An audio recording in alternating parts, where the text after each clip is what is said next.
Our next speaker is Moritz Kote, who is the CEO of Kununu, which is a workplace insights platform, started 2007 here in Vienna, and now they have offices in 4 countries, including the US. So Kununu, just to give you an overview, is the market leader in Europe for what they do, with more than 2 million insights and reviews collected.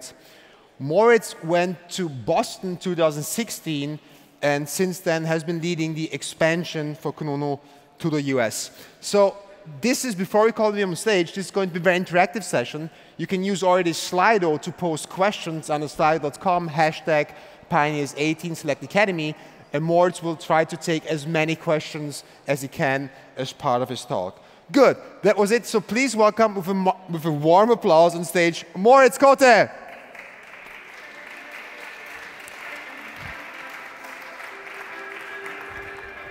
Thank you.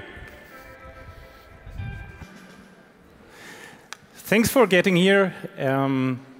I made the experience myself that when you are at these conferences and when you look at this agenda and you decide where you want to go and what you want to listen to, you typically decide by the topic and maybe you know the speaker, and you walk into talks and you don't find what you expected. So I don't want to take you through slides, and I only want to talk for 15 minutes and then customize this as much as possible in order to answer your questions if there are any. Hands up, who of you is planning to take your business to the US at this very moment? Cool. That's 6, 7, 8 people. Who of you already expanded to the US? So that's another 2. And I hope you get something out of this. Before I talk about my learnings, what I think you can do right or what can go wrong, I want to explain a little bit as to what Kununu is doing so that you understand what learnings we had along the way.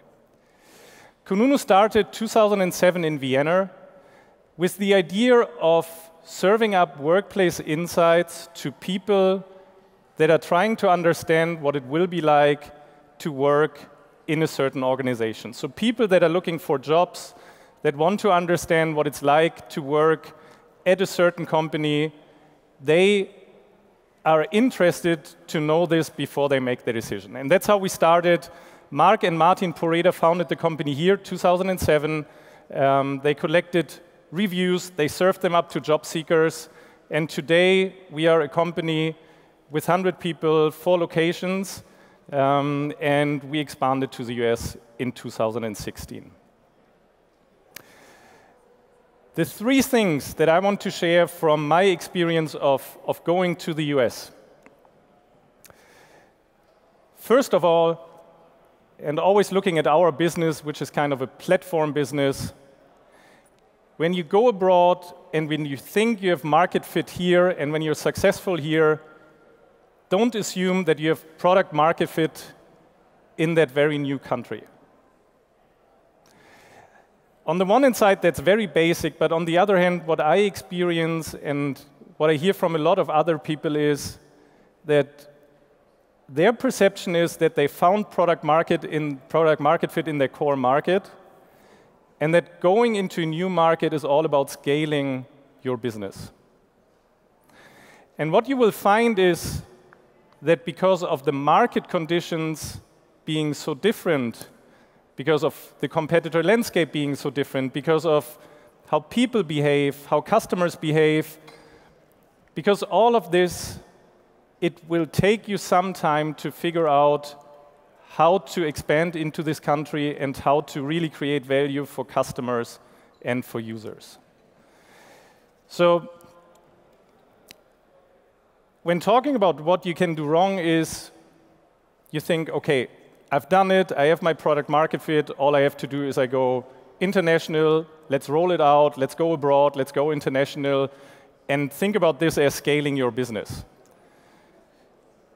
What you want to do, from my experience and from talking to other people, is you want to explore the market first, and you want to explore first if you had product market fit. So what I recommend you do is if you go to the US, as one example, go there yourself, take 1 or 2 people, talk to users, talk to customers, start potentially in a small market, in a small subsegment of the US, and learn as much as possible. And think really about this expansion similar to how you approached launching in your core market in the first place. I can share one insight from our expansion. We have so much successful here in Europe. We scale, we grow, everybody knows us. And you go into this market, and you have this understanding that a certain competitor already exists. So in the US, Glassdoor started at exactly the same time that we started in Europe. So we are the market leader in Europe. They are the market leader in the US. And you would think that because they have an established business model, product market fit has already been proven. Yeah, you think, OK, I can go into this market because there's already buyers, there's users. And of course, it will be somewhat difficult to find a local champion that's established, but you would assume that at least on the buyer side, there's a known buying behavior that you can sell into. What was interesting was we found is when we approached the market and when we entered on the B2B side, and our first pitch was, we are somewhat like Glassdoor, just much better, and you can get a fresh start. What we realized is that Glassdoor had ruined the reputation of review sites dramatically. So people didn't want a second Glassdoor, and thus this pitch didn't work out. So just one small example of how you assume, OK, there's a competitor, they are doing similar stuff, so we can just go, we can just scale out. We can scale and go into the US, but it doesn't work. And there's tons and millions of other reasons as to why you want to take your time and understand the market and the users first. So the number one is, don't think about scaling, think about product market fit first. The second thing is, and it might sound obvious, there's cultural differences. And you will all joke and think, yes, there are cultural differences. However, you don't see them, A, and B, even if you read books, even if you have coaching about cultural differences, you can't really grasp and understand what people are like. So, because there are cultural differences, when you go into a new market, you most probably don't just want to do it yourself, and you most probably don't want to just take one colleague from your core market with you. But what I think is a great way to go international and to go into this market is to find a local partner from the very beginning. If you think about this step as finding product market fit, if you think about this first step as it's similar to how I founded my company in the first place, it will be helpful to have somebody that knows the market, that knows the people, that understands the people, and that has a network. I want to give you my personal story of what happened to me. We went to the US. I took one colleague from Germany with me in the beginning. And before we founded the company in March of 2016, we started interviewing people. And I remember this one day, we booked a room in a restaurant after hours because it was cheap. And we interviewed people both in parallel, and then we came back, and we're both so happy. Because we had this feeling or this experience that we found only superstars. Yeah, so we both had like we both interviewed 5 people. We come back, and we are so amazed and we are so happy that all these amazing people apply with us. And that made us think. And we interviewed more people, and in fact, all these people are amazing. Yeah? They know everything about SEO, they know everything about search engine marketing, they know everything about B2B sales, They are all entrepreneurs. They are all founders, advisors. And what you realize is they are pretty good at selling themselves. So whereas hiring people in Germany, hiring people in Austria, people typically don't show up that much, and they don't sell themselves that well. It's really, really tricky to understand what people are really like, what they are capable of doing, and what they are not capable of doing. And you can change your way of interviewing people, but if you were to have somebody on board that knows this market and knows how these people grew up, how they are socialized, how they are capable of selling themselves, it gets much easier to hire the right people.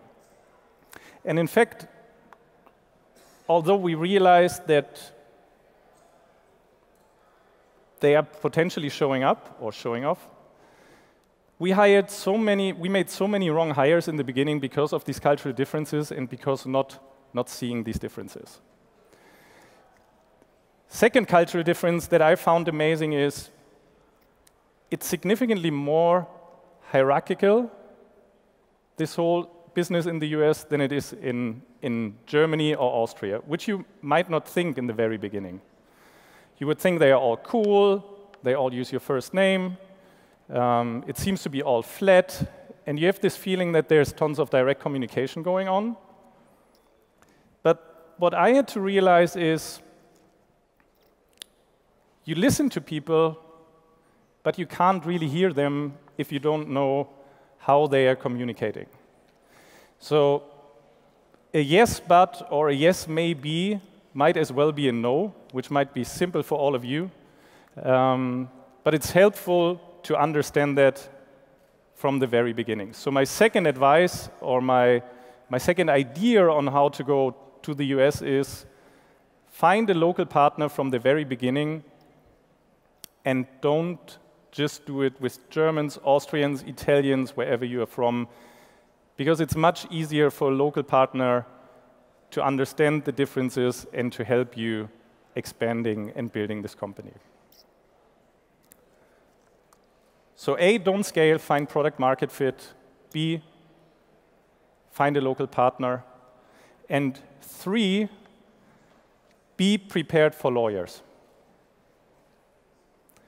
It's amazing what you get sued for.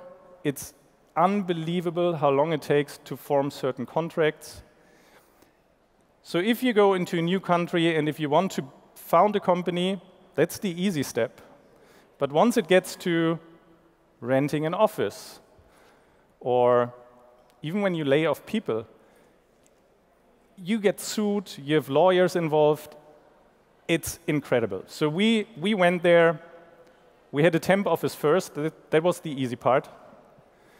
Then we looked for an office. We found an office. We took a sublease. So it's like I rent a room in your office. And all of a sudden, you have two parties involved, lawyers on one hand side and lawyers on the other hand, and they start negotiating a contract. And that's not about financials or financial terms. That's about all these things that they want to care of, that they want to prevent, because otherwise one might potentially sue the other. And same when it comes to employment law. On the one hand side, it's very easy. You can basically tell somebody verbally that they should leave your organization, and they are out with 2 weeks notice period typically, which sounds easy, and that's the official rule. But what happens is, once they are out, they start suing you. Yeah, they sue you because you only fired them because they are old. You fire them because it's a different nationality. You fire them because they are female. And you're surprised what reasons people can think of and invent in order to, A, have this lawsuit with you, to then maximize their profits themselves. So be prepared for a completely different situation on this whole legal side, and make sure you're somewhat prepared to have legal advice, to have a lawyer, and to make sure that you can cope with it. Again, 3 things Number one, it's not about scaling, it's about product market fit. Number two, find a local partner. Find somebody that's connected to that market, that understands that market. And number three, be prepared for lawyers. And if I may add number four, because before we start answering the questions, is your competitors will think about how they compete with you differently to your competitors in Germany. So if you're in Germany and you're competing with another company here, or even in Austria, or in Switzerland, what you would think about is, how can you outperform your competitor? What basically happens in the US is they think about how they can kill you. So they will not only think about how they can outperform you, they will also think about how they make your life more easier and make it harder for you to succeed. My 3 points plus the bonus answer, and now I'm happy to answer any questions that might be coming up. Thank you.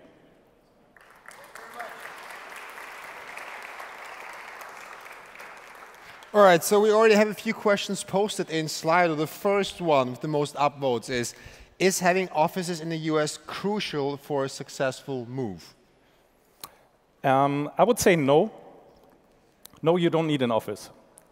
But depending on your business, you want to have people on the ground. So if you look at our business, we sell into HR departments on the B2B side.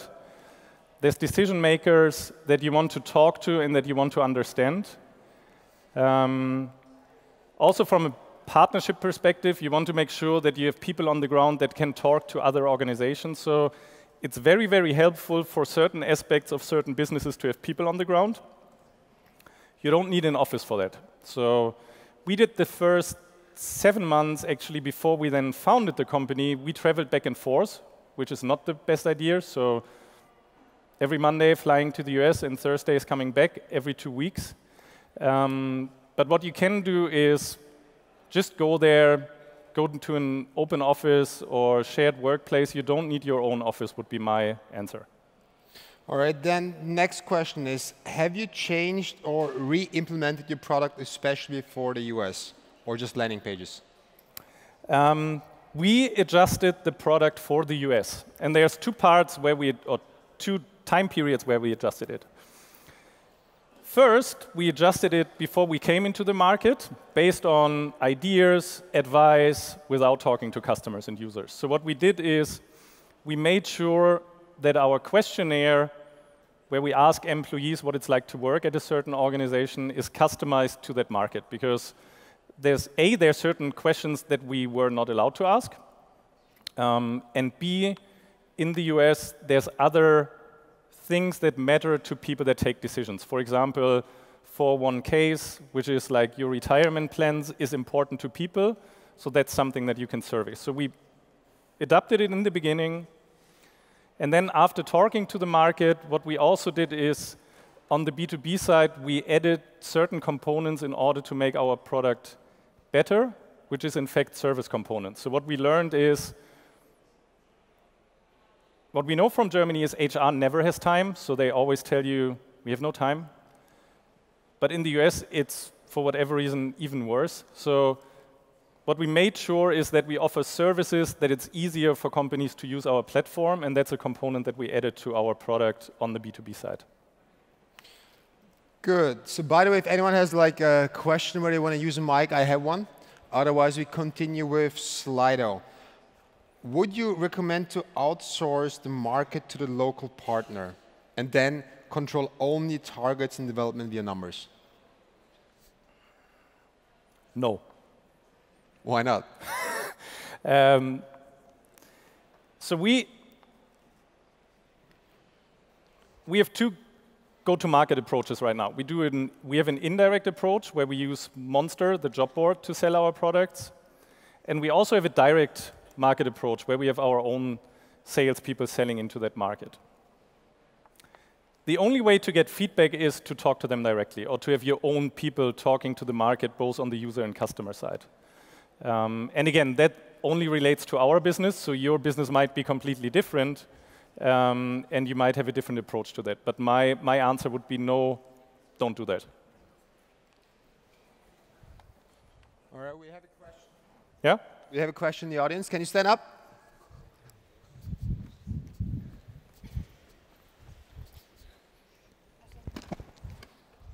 It's on. Now it's on. Hello, I think I'm the only one who's asking the questions live.